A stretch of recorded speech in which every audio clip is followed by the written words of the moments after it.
नमस्कार।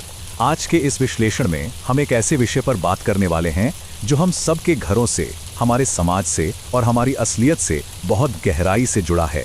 हमारे सामने जो जानकारी और आंकड़े हैं वो एक ऐसी कड़वी सच्चाई की तरफ इशारा कर रहे हैं जो सीधे सीधे हमारी संस्कृति और आज की वास्तविकता पर सवाल खड़े करती हैं। तो चलिए बिना किसी देरी के इसे समझते हैं। एक तरफ हमारी वो गहरी पौराणिक मान्यताएं हैं ना, जहां भगवान गणेश ने अपने माता पिता की परिक्रमा करके पूरी दुनिया को ये संदेश दिया था कि माता पिता ही पूरा ब्रह्मांड है। और दूसरी तरफ आज की कड़वी सच्चाई ये है कि भारत जैसे देश में 700 से ज़्यादा ओल्ड एज होम्स चल रहे हैं। ज़रा सोचिए, कई बार 4 बच्चे मिलकर भी अपने माता पिता को नहीं रख पाते। और तो और अगर किसी महीने में 31 दिन हो जाए ना, तो उस एक एक्स्ट्रा दिन के लिए भी परिवारों में झगड़े शुरू हो जाते हैं कि आज इन्हें कौन रखेगा। ये सोचने पर मजबूर करता है कि जिस संस्कृति में माता पिता को भगवान माना जाता हो, वहां हम इस मुकाम तक कैसे पहुंच गए। भाग 1, धन का भ्रम, रेमंड की दुखद कहानी। अब इस मशहूर और बेहद दर्दनाक मामले को ही ले लीजिए, रेमंड ग्रुप के फाउंडर विजयपत सिंघानिया जी की कहानी। ये वो इंसान थे जो कभी 37 मंजिला जेके हाउस में रहते थे, जिनके पास 5000 घंटों तक हवाई जहाज उड़ाने का अनुभव था। लेकिन 2015 आते आते कहानी एकदम पलट गई। बढ़ती उम्र को देखते हुए उन्होंने अपनी लगभग 1000 करोड़ रुपए की 37% हिस्सेदारी अपने बेटे को सौंप दी। और इसके बाद जो हुआ वो दिल दहला देने वाला है। उन्हें अपनी ही बनाई कंपनी और घर से बेदखल कर दिया गया। दर दर की कानूनी लड़ाइयाँ लड़नी पड़ी और अंत में एक छोटे से किराए के मकान में उनका दुखद अंत हुआ। विजयपत सिंघानिया जी अपने पीछे एक बहुत ही सख्त चेतावनी छोड़ गए। उन्होंने कहा था, अपने बच्चों के लिए जो करना है खुशी से करें, लेकिन उन्हें अपनी सारी संपत्ति जीते जी कभी ना सौंपें। सच कहूँ तो ये सिर्फ एक कोटेशन नहीं है, ये हम सबके लिए एक बहुत बड़ा सबक है। कई बार ऐसा होता है कि जब आप अपनी सारी संपत्ति ट्रांसफर कर देते हैं तो उसके साथ साथ आपका सम्मान भी छिन जाता है। ये हाई प्रोफाइल मामला साफ दिखाता है कि विरासत का लालच कैसे बड़े से बड़े पारिवारिक रिश्तों को भी खत्म कर सकता है। भाग 2, पीढ़ियों का अंतर, बलिदान और विश्वासघात। अब जरा इस मार्मिक तुलना पर गौर कीजिए। एक तरफ होती है एक माँ जिसका त्याग निस्वार्थ है।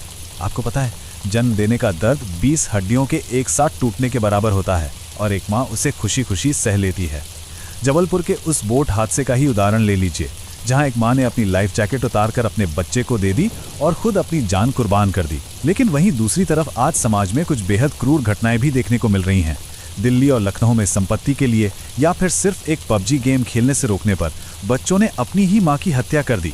एक तरफ प्यार बिना किसी शर्त के है और दूसरी तरफ क्रूरता की कोई सीमा ही नहीं बची है।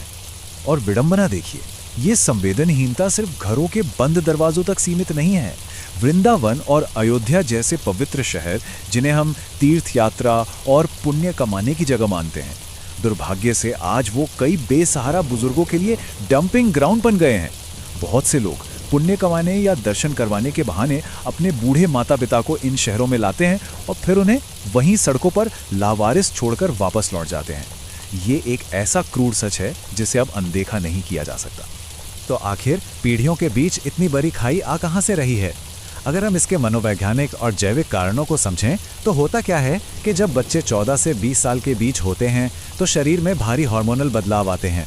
उन्हें अचानक पूरी आज़ादी चाहिए होती है, और ऐसे में जब माता पिता उनके भविष्य की फिक्र करते हुए उन्हें रोकते या टोकते हैं तो युवाओं को वो आउटडेटेड या अपने दुश्मन लगने लगते हैं। ये एक प्राकृतिक साइकिल है, लेकिन यही वो समय है जब बच्चों और माता पिता के बीच कम्युनिकेशन का सबसे बड़ा गैप बन जाता है। और मज़े की बात यह है कि ये कम्युनिकेशन गैप किसी से भेदभाव नहीं करता। इसे आप सेलिब्रिटी पैराडॉक्स कह सकते हैं। मशहूर एक्टर आमिर खान का ही उदाहरण देख लीजिए। बाहर से इंडस्ट्री के लोग और बाकी स्टार किड्स उनसे करियर की सलाह लेने आते हैं, लेकिन खुद उनके बच्चे उनकी बात नहीं सुनते। ये बेहतरीन तरीके से स्पष्ट करता है कि पीढ़ियों के बीच की ये दूरी सिर्फ आम घरों की समस्या नहीं है। दुनिया के सबसे सफल लोगों को भी अपने घरों में इसी स्थिति का सामना करना पड़ता है। भाग 3, समाधान, सुधार और आर्थिक स्वतंत्रता। चलिए अब समाधान की बात करते हैं। 400 से 500 रुपए, जी हाँ, ये कोई मामूली रकम नहीं है। बुढ़ापे में आपकी आत्मनिर्भरता की चाबी है ये। आज के समय में हर महीने लगभग इतने ही कम खर्च पर एक अच्छा हेल्थ इंश्योरेंस लिया जा सकता है, जो मेडिकल इमरजेंसी में लाखों के बिल कवर कर सकता है। इसे कम उम्र में ही ले लेना चाहिए ताकि आगे चलकर बीमारियों के इलाज के लिए दूसरों के सामने हाथ ना फैलाना पड़े। अपने भविष्य को सुरक्षित करने का ये सबसे पहला और प्रैक्टिकल कदम है। लेकिन सिर्फ पैसे से तो बात नहीं बनेगी ना। पारिवारिक बंधनों को फिर से जोड़ना भी उतना ही जरूरी है। इसके लिए स्रोत में 3 बहुत ही आसान लेकिन कमाल के नियम बताए गए हैं। पहला, रोज 30 मिनट निकालकर माता पिता के साथ बैठें, बातें करें।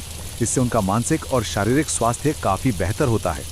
दूसरा, कभी भी उनसे ऊंची आवाज में या अपमानजनक तरीके से बात ना करें। और तीसरा, हर दिन घर से बाहर निकलने से पहले उनका आशीर्वाद जरूर लें।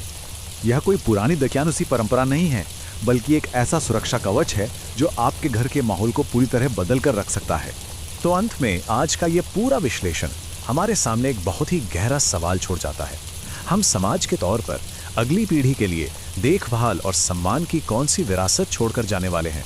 क्या हम उस संस्कृति को वापस ला सकते हैं जहां माता पिता को ब्रह्मांड माना जाता था, या फिर वृद्धाश्रमों की ये लंबी कतारें ही हमारे भविष्य की पहचान बन जाएंगी?